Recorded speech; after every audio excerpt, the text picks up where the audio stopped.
Hello everyone, and welcome to my Soap Twist 24 channel. I hope everyone is having a wonderful day. Before we begin, please hit the subscribe button and give this video a thumbs up.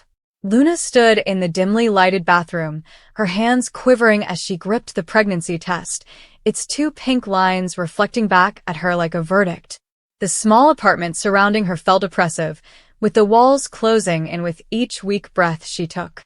She was only 22 years old and barely making ends meet as a waitress in Los Angeles, her hopes of becoming a designer crushed by unpaid bills and lengthy shifts. And now this. A baby. Her heart raced with terror, remorse, and fleeting joy. She wasn't prepared for this, not now. But the thought of Bill, her rock and unexpected companion, offered her a glimmer of hope. He promised her everything would be fine, didn't he? Bill Spencer, the powerful media billionaire, was hardly the type of man Luna envisaged meeting, let alone falling for. Their encounter had been a fluke, a spilled coffee order at the upmarket cafe where she worked, his fine suit standing out against her ruined apron. He'd been charming, even disarming, with a smile that made her forget her tired bones. Over the course of several weeks, their chance encounters evolved into intentional chats, stolen moments in the midst of her life's upheaval. He truly listened when she spoke, and in a world that frequently neglected her, that meant everything. He didn't hesitate when she told him about the pregnancy, her voice quivering during a late-night phone call. "I'll take care of you, Luna," he murmured, his voice firm and confident. "You don't have to do this alone." Those words reverberated in her mind as she sat on the bathtub edge, her phone laying on her knee. She wanted to believe him. Needed to. Bill was an older, established man who could move mountains with a single phone call. If anyone could put this right, it was him. But the weight of his pledge was tinged with skepticism. He was married after all.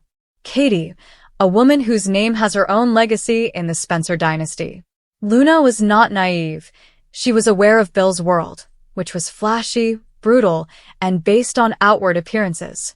She was merely a girl from the wrong side of town, a momentary diversion in his polished life. Nonetheless, his words felt so genuine, so binding, that she clung to them like a lifeline. The next morning, Luna sat across from Bill in a secluded corner of a cafe away from Rodeo Drive's bright lights. He appeared out of place in his tailored suit, eliciting strange looks from the other guests. She fidgeted with the sleeve of her threadbare sweater, her stomach churning with anxiety. "I don't know what to do," she said, barely above a whisper. "I am afraid, Bill. I cannot afford a child. I can barely afford rent." He leaned across the table, his fingers warm on hers. "You don't have to be scared," he whispered, his gaze fixed on hers with such intensity that her pulse skipped a beat. "I meant all I said, Luna. I will take care of everything, whatever you require. If you want to keep it, I'll make certain you're both prepared. If you don't..." He paused, running his fingers over her knuckles. "I will support you. No judgment." The words were like a balm, smoothing the raw edges of her anxiety. But they also had a weight that she couldn't ignore. Bill wasn't offering to leave Katie and start a life with her. He was providing resources and security, a safety net, not a future. She scanned his face for something more, something that would help her make a decision, but his expression was inscrutable, a mix of compassion and calculation. "What do you want me to do?" she inquired, hating how low her voice sounded. "It's your choice, Luna," he murmured softly. "But whatever you decide, I am here. I promise." 2 days later, she went to the clinic. She hadn't slept, her mind a battleground of what-if scenarios. Keeping the baby meant a difficult life for the child, who would grow up in an unstable world. Terminating meant carrying a different type of weight, one that may never be lifted. She remembered Bill's steady, confident voice and the life he could provide, at least monetarily. But she also remembered the whispers she'd heard about him, the rumors of his tangled relationship with women, the promises. Nevertheless, she trusted him. She had to. The facility was chilly, sterile, and felt as if it lived outside of time. Luna sat in the waiting area, her hands clutched tightly in her lap and the paperwork shaking in her grasp. She called Bill that morning, her voice shaking as she explained her decision. I can't keep it, she replied, her eyes welling up with tears. I want to, but I can't. He was silent for a time before saying, I'll be there, Luna. I'll make sure you're okay. Yet he wasn't present. Not physically. He'd ordered a car to pick her up, a beautiful black SUV that felt strange in comparison to the bus she often traveled. The driver handed her an envelope containing cash for the surgery and a letter in Bill's handwriting. You are strong, Luna.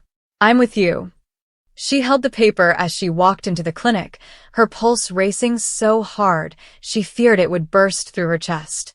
The treatment was short and clinical, but the aftermath felt like a gradual unraveling. Luna lay in the recovery room, her body throbbing and her head unresponsive. The nurse's voice was soft as she checked Luna's vitals, but Luna scarcely heard her. All she could think about was Bill's promise, and how it felt like a connection to something tangible. Now it felt like a thread was slipping through her fingers. She wondered if he knew she'd pick this, if his promise was meant to ease her into a decision that would keep his life simple. When she exited the clinic, the SUV was waiting. She slumped into the back seat, her body heavy with tiredness and despair. The driver did not speak, and she appreciated the silence. Back at her flat, she cuddled up on her bed, leaving the envelope of cash on her nightstand. She didn't truly want his money. She wanted him, his presence, his assurance that she had not made a mistake. But her phone remained silent. No call, no text. Only the echo of his promise, now hollow in the silence of her room. Days stretched into weeks, and Luna poured herself into work, taking on extra shifts to fill the vacuum. She avoided the cafe, where she had met Bill, unable to bear the memories it evoked. She convinced herself she was okay, that she had taken the correct decision, but the pain followed her everywhere. She fantasized about a child she'd never meet, a life she'd never have. And she dreamed of Bill, his voice promising a future that never materialized. Her phone buzzed one evening when she was wiping down tables at the diner. Bill texted, "Can we talk?" Her heart leaped, then plummeted.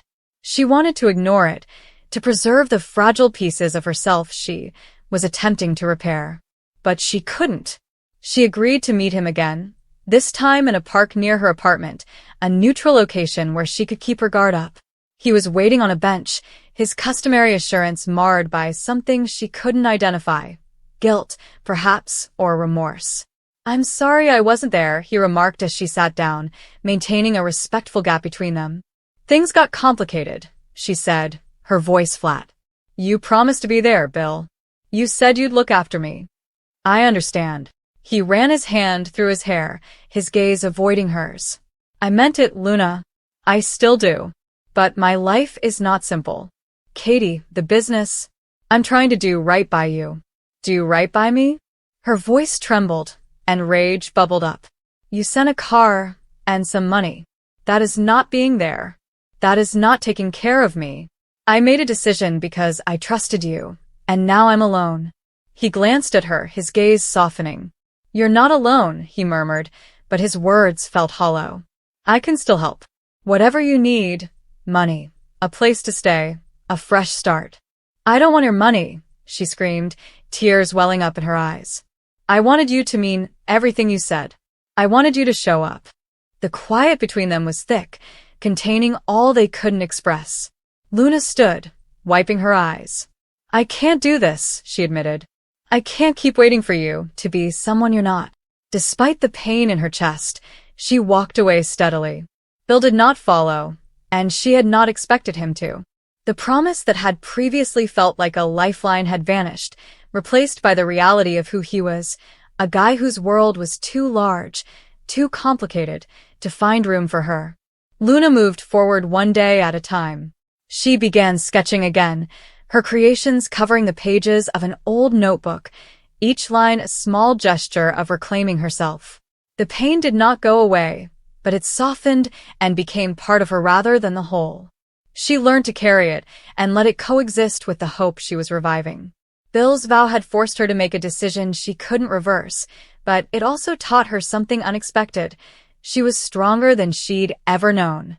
And her strength, not his words, would get her through. The moonlight filtered between the slats of the blinds, painting the room in faint silver stripes. Luna lay in bed, her fingers tracing the edge of the crumpled paper on her lap. The ink was smudged from weeping. "He told me that he would not leave me this time." Underneath those words was the echo of laughter, late evenings spent together, and the promise of a future Luna believed in, despite her doubts and anxieties. Even as the icy weight in her wound pulsed, Luna could almost hear Bill's voice, soothing, remorseful, and insistent that things would change. That he'd stay. That he would protect her. She stopped taking the medicines because of that commitment. For that promise, she had allowed hope flicker once more, a flame she hoped would burn them through the nights. But hope was as brittle as glass. Under its sharp edges she bled. She pushed one hand against her stomach. The contraction started off gently, almost taunting, and suddenly became severe. Luna snuggled in on herself in the dimly lit room as the moonlight quivered on the walls. The treachery was not loud. She was waiting for Bill to return her calls. In the nights, when the bed was empty. In the hush following his promises. She thought she heard footsteps outside, possibly his. But the door remained shut. The shadows cast by expectation were too heavy. Her breath became shallow. She held that note, his promise, folded and brittle in her quivering fingers. How many times did she read it? Too many. Time was broken. She noticed herself in the mirror, pale and hollow-eyed. The life growing inside her, so small, so close, so impossible now, held together by only a few delicate threads. Even though she liked that life, anxiety drove her decision. Because he was not present, and hope without presence is harsh. Later, the hospital room smelt antiseptic and frigid. Luna lay on the metal table, her gaze fixated overhead, where she could imagine stars or emptiness.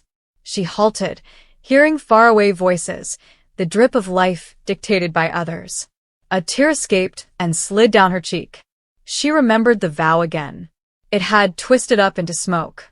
How could she give up hope when so little was real? The operation was quick, but prolonged. Each breath was a reminder of what she'd always carry, the memories. The promise was not kept. When she got home, wrapped in hospital blankets, her body echoed hollowness. She curled under the weight of grief. The absence, the loss carved hard, inside her chest made breathing difficult. Night returned. The moonlight found her again, icy nooks and yelling shadows. In the silence, she said goodbyes she should never have to say. Farewell to the kid she would never hold. Goodbye to the future she had drawn with trembling delight. Goodbye to the promise that betrayed her faith. The letter remained untouched on the nightstand. When Bill eventually arrived, she was silent. He knelt, stumbling to apologize. Luna looked, not through tears, but through a blank glass. The words clattered, but meant nothing. He'd promised. And, despite everything, she allowed herself to believe. Luna closed her eyes, feeling the echo of what had been lost, not just the kid, but also the faith in promises when words are hollow and hands are empty. In the solitude, she found no solace, only an aching. Finn sat in the dimly lit kitchen, his hands curled around a cracked mug of coffee that had long since cooled. The ticking of the clock on the wall felt louder than it should, each second a reminder of the decision crushing down on his chest like a burden too great to carry.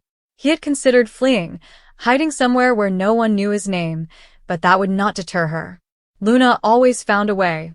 She always has. And each time she did, the world seemed to fracture somewhat more. People were injured, lives were lost, and futures collapsed into dust, all traceable back to the same thread, her. Luna had once been everything for him.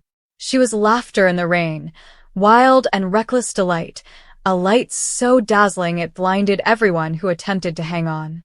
He had met her when they were both young and shattered, two lonely souls seeking solace in each other's gloom. She had whispered dreams into his ear at night, promising him a freedom he had never experienced before. For a while, it seemed like they were the only two people in the world that understood each other. But that closeness, that fire, came with a price. Luna's love was never soft. It was intense, consuming, and tinged with shadows that she never let him fully see. Initially, he refused to believe it. He believed her secrets were merely scars from the past, wounds that would heal if he hugged her closely enough. However, the truth gradually leaked out. Finn had pieced together the lies, manipulations, and crimes revealed through late-night calls and concealed letters, like shattered glass bits. Luna was not simply troubled. She was dangerous. And the farther he delved into her world, the more he understood she thrived on the devastation she left behind. He tried to stop her, to reason with her, but she would smile with that horrible, agonizing beauty and tell him that nothing could hold her back. "Don't you see, Finn?" she would say. "The world has already rotted. I'm just peeling back the skin so everyone else can taste the truth." When he found out she was pregnant, everything inside him snapped. At first, there was optimism, a fragile, trembling hope that this might transform her. Perhaps carrying new life will smooth her edges and bind her to something wonderful, pure. But Luna remained unimpressed. She regarded the child not as an opportunity for repentance, but as a continuation of herself, leaving a legacy of fire and disaster. Finn had seen her eyes light up with the same lethal yearning when she spoke about the future, and he realized then that if this child was born, the cycle would never end. For days, he struggled with the idea, shame gnawing at his insides. Who was he supposed to decide? Who was he to call anything off before it even started? But then he remembered the families Luna had wrecked, the sad eyes of individuals who had lost everything because of her machinations. He remembered the blood, the screams, and how her laughter would always resound afterward, like if suffering were nothing more than music to her. He thought of the infant, innocent but doomed to inherit her shadow and develop in the soil of her harshness. He couldn't let this happen.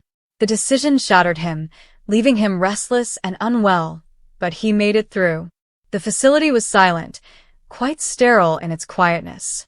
Finn sat in the waiting room, his heart thumping so loudly that he was confident everyone could hear it. Luna was obviously not present. She had disregarded him when he initially mentioned the notion, mocking his frailty and accusing him of treason. "Do you think you can stop me with this?" she'd hissed. "Do you think terminating a seed will erase me? You'll never get rid of me, Finn." But she hadn't stopped him from leaving. Perhaps she feared he lacked the strength to follow through. He did. When it was all over, Finn felt nothing. There was no relief or triumph, only a deep ache that permeated his entire soul. He walked home in solitude, the streets obscured by the weight on his eyes. He wanted to cry, but his tears would not flow. He wanted to shout, but the enormity of his actions had silenced him.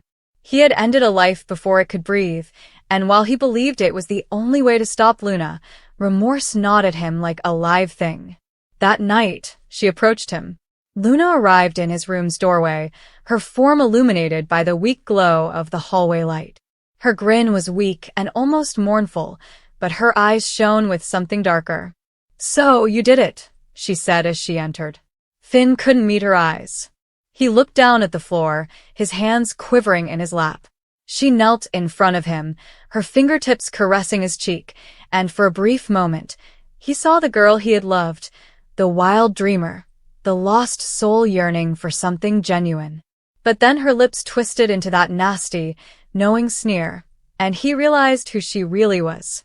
"You think you've stopped me," she said softly, her breath warm against his ear. "But you haven't. You never will. I do not need a child to carry my fire. I've already planted it in you." Her words pierced harder than a knife.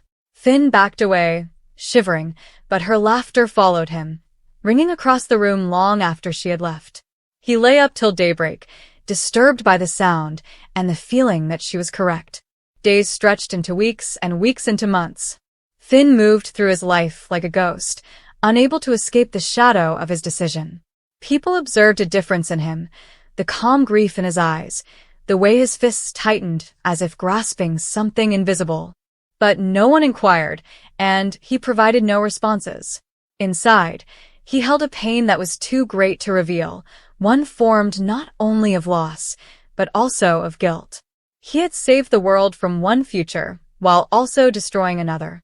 He sometimes pondered what the child would have been like if things had gone differently. Would they have had Luna's piercing eyes and quiet smile? Would they have laughed in the brightness, free of their mother's sad past? He pictured small hands reaching for him, a voice calling him father, and a life full of opportunity rather than fear. But they were just ghosts, visions of a future he had stolen. Every time he thought of them, the pain in his chest worsened.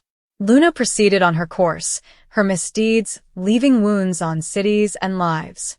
Finn stared from the sidelines, powerless and too damaged to fight her any longer. Sometimes she would approach him, tempting him with hints of what may have been, reminding him of the life he had chosen to forget. She never forgave him, and she never let him go either. It was as if she liked seeing him fall apart piece by piece, knowing that his pain was yet another victory for her. Years passed, yet the wound didn't heal. Finn got older, his hair turned gray, and his eyes became dull and empty. He lived alone, in a house full of solitude and darkness.